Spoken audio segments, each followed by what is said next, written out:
విజేత కంటి వైద్యశాల డాక్టర్ వి హజరత్ కుమారి గారి సారథ్యంలో ఎన్నో వేల మందికి కంటి చూపు ప్రసాదించి రోగులకు అత్యాధునిక వైద్యాన్ని అందిస్తున్నారు. నిరుపేదలకు ప్రతిరోజు ఉదయం వైద్య సేవలు ఉచితంగా అందించబడును. వెంటనే సంప్రదించండి.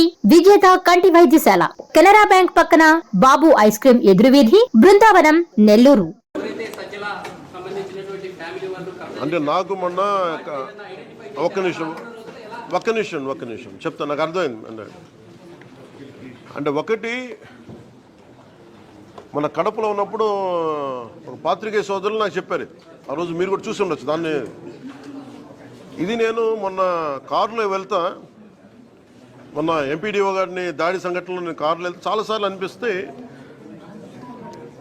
ముఖ్యంగా కడప, కర్నూలు, కొన్ని జిల్లాల్లో, ప్రత్యేకించి చిత్తూరులో గవర్నమెంట్ భూములు కావచ్చు, లేదంటే ఫారెస్ట్ ల్యాండ్ కావచ్చు, చాలా అన్యాక్రాంతం అవుతాయి. దానిని ప్రాబ్లం ఎక్కడ ఉందంటే, దీంట్లో మొన్న ఫైల్లో కూడా ఒక సంతకం పెట్టండి. అది ఏంటి అంటే, ఒక ఫారెస్ట్ డిఎఫ్ఓ అనుకుంటా, ఆయన అటవీ భూమి కాదు ఇది, ఇంకా మనకు సంబంధం లేని భూమి అని చెప్తే అది వాళ్ళకి అమ్మేశారు. ఆయన సస్పెండ్ చేయడం కూడా జరిగింది. ఇలాంటి ఎన్ని కేసులు ఉన్నాయో కూడా ఒకసారి చూడాలి. నేను అంటే నా మనసులో ఏముంది అంటే, అండ్ యాక్చువల్లీ నేను జిల్లాల పర్యటనలో అనడానికి కారణం కూడా అదే. అంటే నా మనసులో ఏముందంటే, ఒక స్పెషల్ డ్రైవ్ అయితే పెట్టాలి అన్ని జిల్లాల్లో, కడప జిల్లాలో కానీ, అన్నమయ్య జిల్లాలో కానీ ఒక స్పెషల్ డ్రైవ్ అయితే పెట్టాలి. నేను పండగ అయిన తర్వాత పీసీసీఎఫ్ గారికి ఆల్రెడీ నేను కడప పర్యటన తర్వాత ఆల్రెడీ వారికి తెలియజేశాను, అసలు ఎంత ఫారెస్ట్ ల్యాండ్ ఎన్క్రోచ్మెంట్ అయిందా లేదా. ఇప్పుడు ఇలాంటి డిస్ప్యూట్ ల్యాండ్ ఉంది, ఇది రెవెన్యూ శాఖదా, అటవీ శాఖదా, వీటన్నిటి మీద చాలా కూలంకషంగా ఒక మీటింగ్ చేస్తాం, రివ్యూ మీటింగ్ చేసి తర్వాత క్షేత్రస్థాయి పర్యటనలు చేసి, నాకు ఆ సదరు వైసీపీ నాయకులు ఎవరైతే ఉన్నారో దాదాపు ఒక 100 ఎకరాలు ఎంతో వాళ్ళు కలిపేసుకున్నారు, ఫారెస్ట్ ల్యాండ్ ఉన్నది. అలాంటి ఏ ఉన్నా కానీ ఖచ్చితంగా వాటిని సరి చేస్తాం.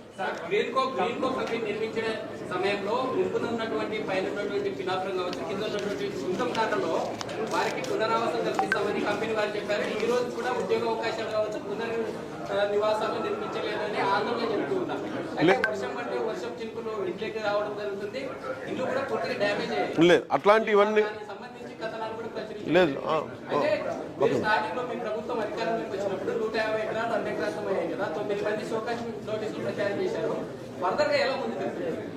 ఇది అంటే అలాగా, ఇది ఒక్క నిమిషం, మీరు ఇప్పుడు దాకా ఎలా చేశారు చెప్పండి. వాళ్ళు ఆయన చెప్పింది ఒక్క నిమిషం మీరు గుంటూరు దాంట్లో ఆల్రెడీ మనం హౌసెస్ కన్స్ట్రక్ట్ చేస్తామని చెప్పాము. ఆల్రెడీ హౌసెస్ కన్స్ట్రక్షన్ స్టార్ట్ చేసాము. ల్యాండ్ కొంచెం ఇష్యూ ఉంది, అది ఆ ఇష్యూ క్లియర్ చేసాము. వీఆర్ గోయింగ్ టు స్టార్ట్, అది అవుతుంది. ఇప్పుడు మీరు చెప్తున్నట్టు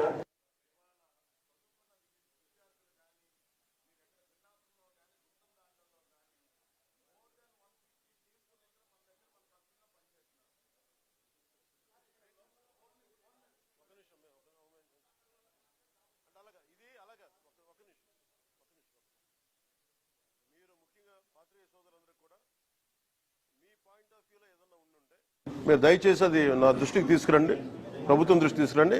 it will be address, it will be sorted. Thank you.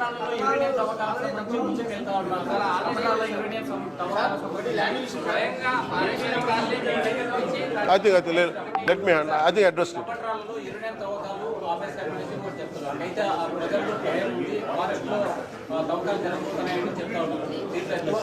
Stop చేస్తూ జీవో ఇచ్చేసారు. ఖచ్చితంగా జీవో ఇచ్చేశారు, ఆపేశారు, స్టాప్ చేశారు.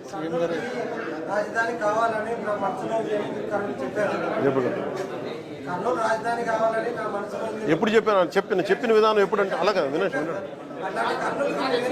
ఆహా, అలా అంటారా?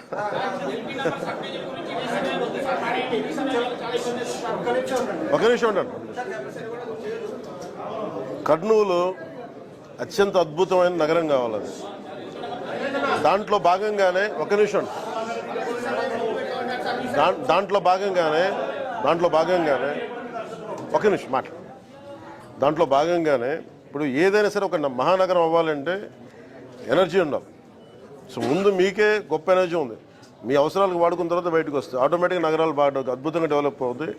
నాకు కర్నూలుకు సంబంధించి ఇప్పుడు నేను ఎందుకు స్పష్టంగా చెప్పట్లేదంటే, నేను మన కర్నూలు నంద్యాల జిల్లా రెండు తిరగాలి. తిరిగినప్పుడు మీలాంటి మేధావులతో మాట్లాడుతున్నప్పుడు మీరు ఏదో నా సలహాలు ఇస్తారు, ఆ సలహాలను తీసుకొని క్రోడీకరించుకొని మీరు చెప్పండి. ఇది ఎందుకు మన కలెక్టివ్గా మనం చేసేది నా ఒక్కడే ఇది కాదు. మీరందరూ మనం సహకరించి మీకు ఎలా ఉంటే బాగుంటుంది, మీ సలహాలు సంప్రదింపులు చేసి will make it as a fantastic city. Meitei of దీన్ని ఈ ప్రాజెక్ట్ తాలూకు సైజ్ అలాంటి ప్రాజెక్ట్ ఇది. 1-2 చిన్న చితక ఏదైనా ఉంటే కనుక దాన్ని ఖచ్చితంగా దాన్ని గవర్నమెంట్ సహకరించి దీన్ని, ఎందుకంటే ఇది మేము తీసుకున్న నిర్ణయం కాదు, ఏమైనా ఉంటే ఇది కేంద్ర ప్రభుత్వం దృష్టిలో పరిధిలో పంపించి మా సైడ్ నుంచి ఇది చీఫ్ సెక్రటరీ గారికి, అది మన ఫారెస్ట్ PCCF గారికి అలాగే కూర్చోబెట్టి దీన్ని పూర్తిగా అసలు ఆ చిన్నపాటి ఏమన్నా కరెక్ట్ చేయమని ఈ ప్రాజెక్ట్ మనస్ఫూర్తిగా ముందుకెళ్ళాలి. ఎందుకంటే ఇన్ని 10,000 కోట్లు పెట్టుబడి పెట్టిన తర్వాత దాదాపు ఇంకొక 24 ఇంకొక 14,000 అంటారా, ఇంకో 20,000 కోట్లు ఎంచుకుని 12,000 కోట్లు పెట్టేశారు. 12,000 కోట్లు పెట్టారు, ఇంకో అదనంగా ఇంకో 10,000 కోట్లు పెట్టాలి. ఈ ప్రాసెస్లో దీన్ని చిన్న చిత్తగా ఏదైనా సమస్యలు ఉంటే ఇది బిట్వీన్ ఇంటర్నల్ 2 డిపార్ట్మెంట్స్ మధ్యన ఇష్యూ కాబట్టి అది మేము కూర్చొని అవసరమైతే కేబినెట్ దృష్టికి తీసుకెళ్తాం, ముఖ్యమంత్రి గారి దృష్టికి తీసుకెళ్ళి దీన్ని సాల్వ్ చేసి దీన్ని ఈ ప్రాజెక్టు వెళ్ళేలా ప్రభుత్వం ముందస్తుగా దీనికి మద్దతు తెలుపుతాను. ఇది భారతదేశంలోనే ప్రధానమంత్రి గారు ప్రత్యేకించి చెప్పింది 1 నేషన్ 1 ఎనర్జీ కాన్సెప్ట్. ఇది అంటే సెల్ఫ్ రిలయంట్ భారత్, ఆత్మనిర్భర్ భారత్ అంటే మన ఎనర్జీ అవసరాలు, మనకు కావాల్సిన అవసరాలు మనమే సమకూర్చుకునేలాగా ఈ పర్టికులర్ ప్రాజెక్టు ఇది ఫుల్ ఫ్లెడ్జ్డ్గా కొంత సమయంలో, తక్కువ సమయంలోనే ఇది ఆపరేషన్లో వచ్చినప్పుడు అవసరమైతే ఇది విదేశాలకు కూడా మనం దీన్ని అమ్మి దీనివల్ల మనకి చేసి దానివల్ల మనకి ముఖ్యంగా ఫారెన్ ఎక్స్చేంజ్ రెవెన్యూ కూడా దేశానికి వచ్చే బలమైన అవకాశాలు ఉన్నాయి. ఈ టెక్నికాలిటీస్ అన్నీ లేదా టీమ్ స్పీక్. అందుకని మనస్ఫూర్తిగా మీ అందరికీ ఇక్కడికి వచ్చినందుకు ఇది ఒక కర్నూలు మన నంద్యాలకే కాదు, ఆంధ్రప్రదేశ్కే కాదు, భారతదేశానికి ఇది చాలా అద్భుతమైన పేరు తీసుకొచ్చే ప్రాజెక్టు. మనస్ఫూర్తిగా మీ యాజమాన్యానికి ధన్యవాదాలు తెలుపుతా ఉన్నాను. Any corrections we are here to any dispute ఏదన్నా ఉన్నా కానీ మేము మీకు మనస్ఫూర్తిగా సహకరిస్తాం. అలాగే దానికి ఏదన్నా 1-2 నేను కోరుకునేది కూడా యాజమాన్యానికి కూడా ప్రత్యేకించి మీరు చేస్తున్న ప్రాజెక్ట్స్ ఇక్కడ అంటే మీరు ముఖ్యంగా ఇది కార్పొరేట్ సోషల్ రెస్పాన్సిబిలిటీ కింద మీరు చేస్తున్నవని కానీ ఇక్కడ విలేజెస్ సంబంధించి ముఖ్యంగా ఈ ఆర్గానిక్ ఫార్మింగ్కి ఇక్కడ యువతకు కూడా కొంచెం అవకాశాలు మరింత కల్పించండి. అలాగే మీరు ఇందాక మనం మాట్లాడుకున్నట్టుగా కలెక్టర్ గారు చెప్తా ఉన్నారు, పాలిటెక్నిక్ కానీ ఈ ITI స్కిల్ డెవలప్మెంట్ కూడా మీరు ఏదైనా చేయించండి. అలాగే ముఖ్యంగా రైతాంగానికి ప్రత్యేకించి మేడం చెప్తా ఉన్నారు, ఇక్కడ ఆవు సంతతి తక్కువ ఉందని చెప్పేసి మీరు కొంత గోకులాల మీద కొంత ఆవులు సంతతి పెంచేలాగా మీరు కొంచెం సహకరించిన స్థానిక గ్రామాలన్నింటికీ కూడా. I think that 1 request I have. అలాగే మీరు పిల్లలకు కూడా, స్కూల్ పిల్లలకు కూడా కొంచెం అదనంగా మీరు అంటే ఇదేది మేము మిమ్మల్ని రిక్వెస్ట్ చేసేది తప్ప, అంటే మీరు ఇష్టంతో చేయాలి తప్ప ఇది మేము బలవంతంగా చేయించేది కాదు.